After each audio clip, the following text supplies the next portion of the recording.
This is the White Coat Investor Podcast, Milestones to Millionaire, celebrating stories of success along the journey to financial freedom.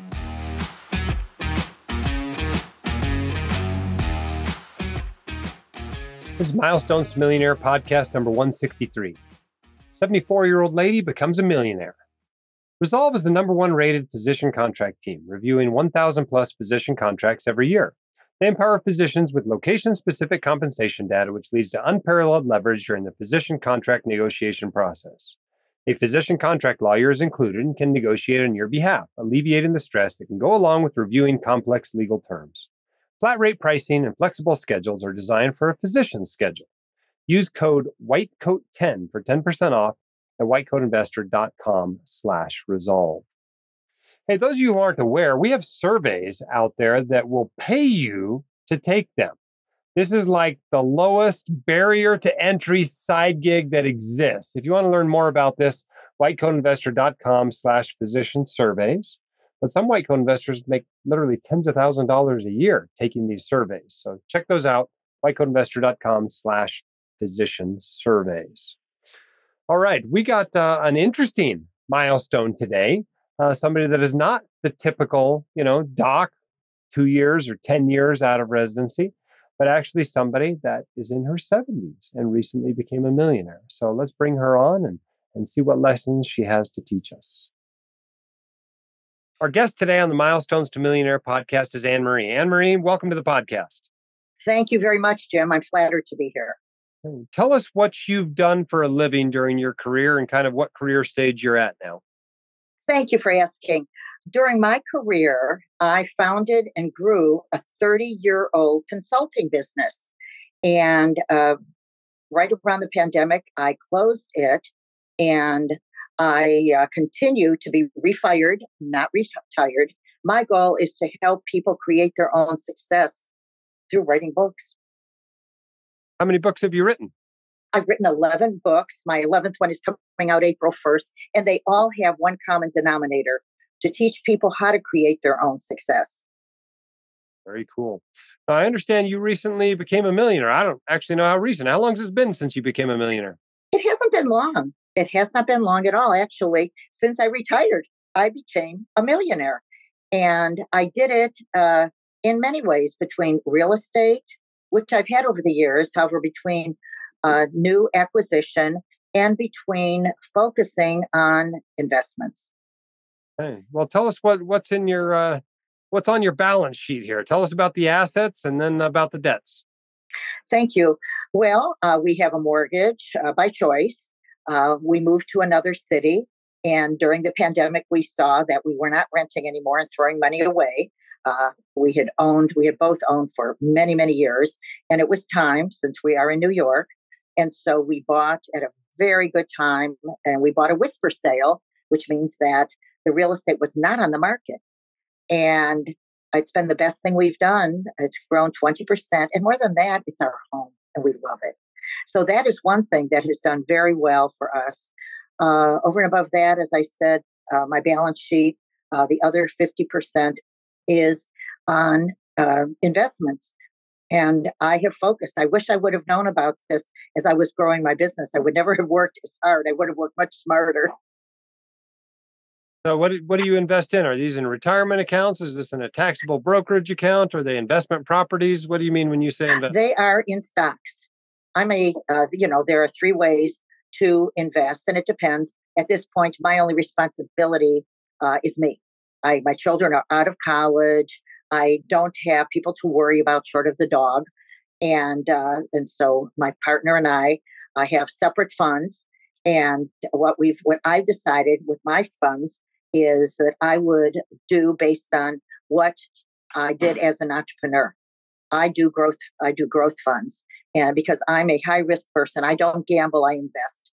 And what I believe is anything that I invest in, whether it's real estate or whether it's stocks, I follow Warren Buffett's rule. If you're not going to keep a stock for 10 years, don't keep it for 10 minutes. So that might not be right for everyone. It's right for me. Tell us, how far are you out of school and what's been your range of income throughout your career? My range of income has gone from $11,000 when I started my business in 1987 to 350,000 when I was in the thrusts of my business. And it took a long time to get there. And what I did is I made sure I was, through my accountant and my pension administrator, I was in an age-weighted pension program. And so what that meant is based on the two other people that I had on my team, they were much younger than me, and I was probably good 20 years older than them. And so I was able to build my retirement. I hope this gives your listeners inspiration, because I know it's not easy starting a business. And I actually did not invest until I was 42 years old. I didn't feel like I had the money. I really needed to put everything toward my business, and I never borrowed. I always borrowed from myself.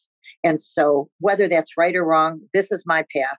And it did. And then I maxed out my pension every year, 35,000. Very cool. What lessons do you have for others who want to build wealth as they go through their careers and do what you've done? Well, what I would say is I don't have the highest IQ, but I have a very, very high EQ, emotional quotient. And what I recommend to your listeners, and I tell anyone else who is in the thrust of beginning a business, is number one, if you can, I did not have a minimum of 2 years of savings. I did not have that. Be persistent, never look back, surround yourself with people you want to be like. And by doing that, you have stretch goals, be realistic, however, persevere. I will tell you, if I were not a person who were persistent, politely persistent, and continue to help others, it wasn't financially often. It was an ear. It was giving people a format for how to do things. Persistence and staying focused and surrounding yourself with people you want to be like pays. Those are the three qualities, attributes that I strongly recommend, and I still do it. Now, you don't come from one of the traditional, professions that usually draws people to the white coat investor. How did you get involved with the white coat investor? Well, I will tell you, I'm an eternal optimist, Jim. And what happened was a year ago exactly, I broke my wrist. And I went to a doctor, as my sister would say, you go to a doctors until they tell you what you want to know. And I said, you darn well bet. Well, this doctor, whose name is Dr. Ayalan, I love him, is a wrist surgeon, hand surgeon. And I went to him and he said, oh, you don't need surgery at this point. And he knew about my book because I always take people a gift. And he said, you know about the white coat investor? I said, no. And that's how it happened. So what a blessing to break your wrist. And yes, I use both hands. It's fascinating because it usually goes the other way around. It's usually other people telling their doctors about the white coat investor. So we appreciate that shout out from that doc. But all right. So what advice do you have for somebody that wants to build a business, right? If they, yes. Maybe they don't want to take on a bunch of debt to get started. They want to bootstrap it. And you mentioned being persistent and how important that is. But what about financing? You mentioned that you borrowed from yourself, which means you saved it up, really. Sort of. Yes. How did you decide that when to borrow, when to not borrow, when to bootstrap, et cetera? Yes. Actually, what happened was I had a focus. And when I had a focus, believe it or not, it was customer service. It was etiquette. Who would have given me a nickel for etiquette? And I would never have taken even a penny from someone. What I say is decide what you want and never turn back. And I will give a perfect example. I did everything through sweat equity. I worked 90-hour weeks for a few decades.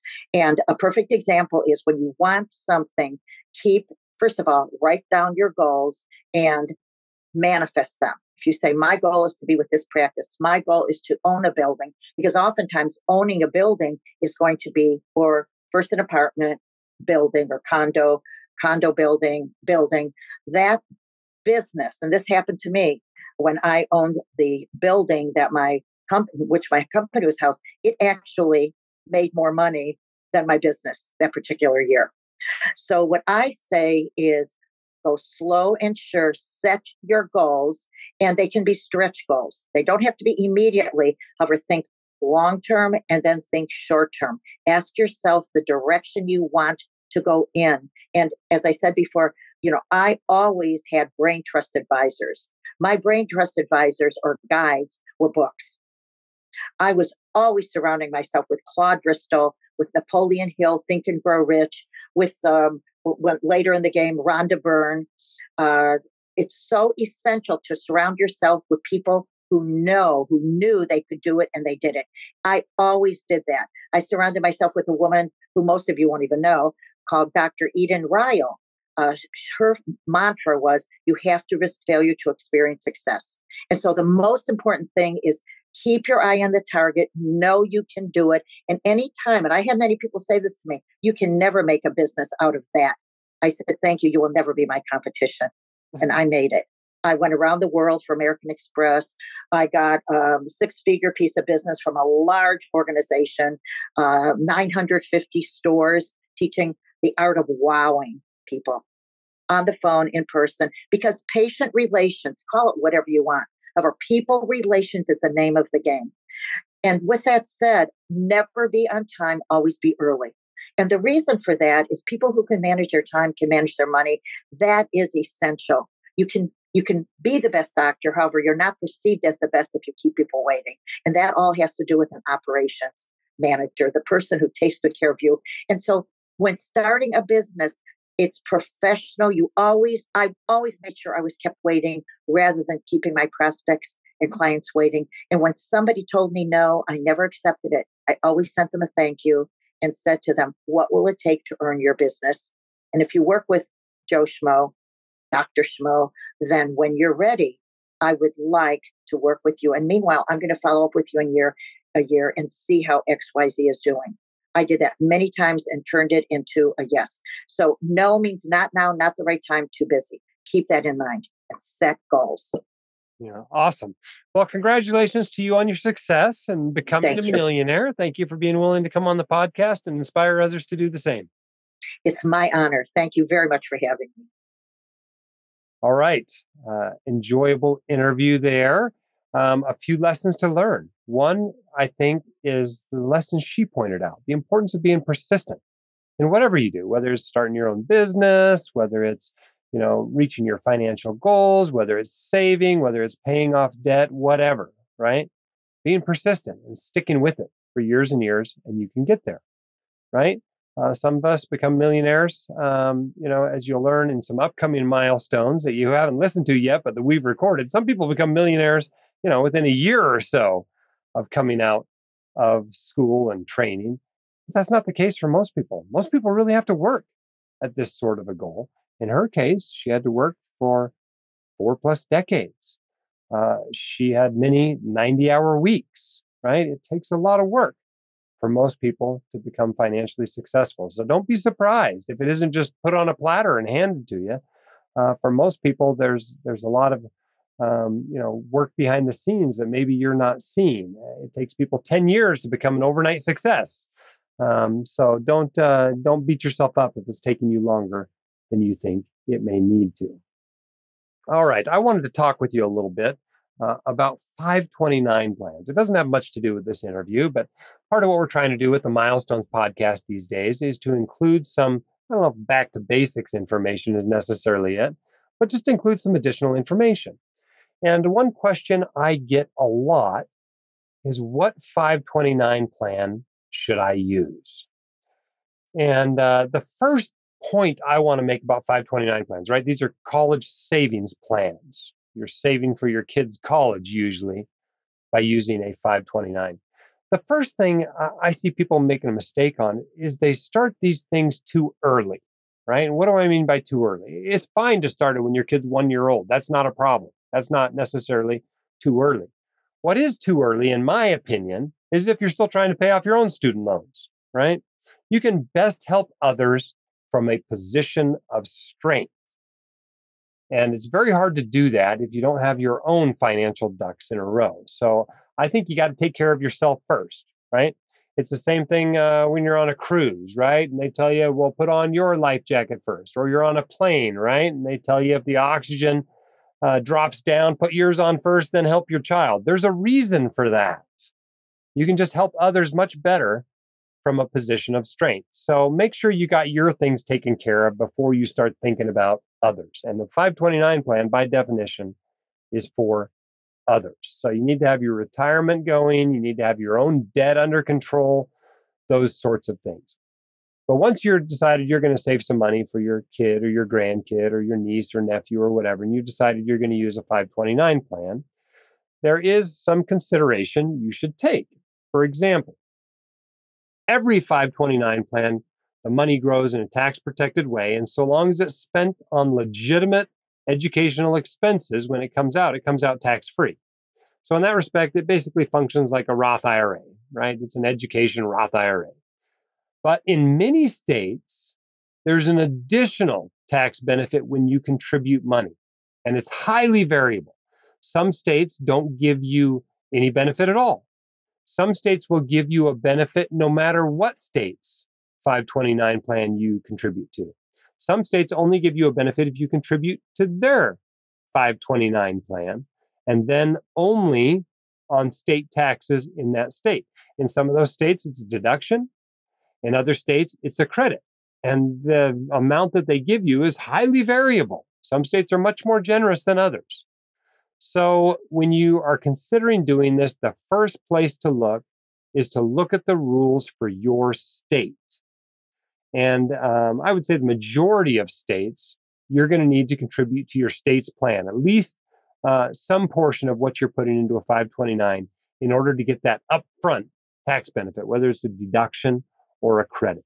So oftentimes the state that makes the most sense for you is your state. Unfortunately, not all 529 plans are equal after that point. Some offer better investments and lower fees and less hassle and better features. You know, when you hear about the 529 plans that are the top ones, typically the lists will include Nevada, Utah, New York, Ohio sometimes, and then it varies, right? It's different. Every couple of years, the list moves around a little bit. And there are actually quite a few good ones. I'd say there's 10 or 15 good ones these days. But even if you're not in a good one in your state, it may very well make sense to still use your state up to the amount that you're going to get a state tax break. However, there are a few states that don't have a state income tax at all, right? We're talking about Alaska, Florida, Nevada, South Dakota, Tennessee, Texas, Washington, Wyoming, etc. If you're in a tax-free state, you can use whatever 529 you want, right? Because you're not going to get a state tax benefit from it because you don't pay state income taxes.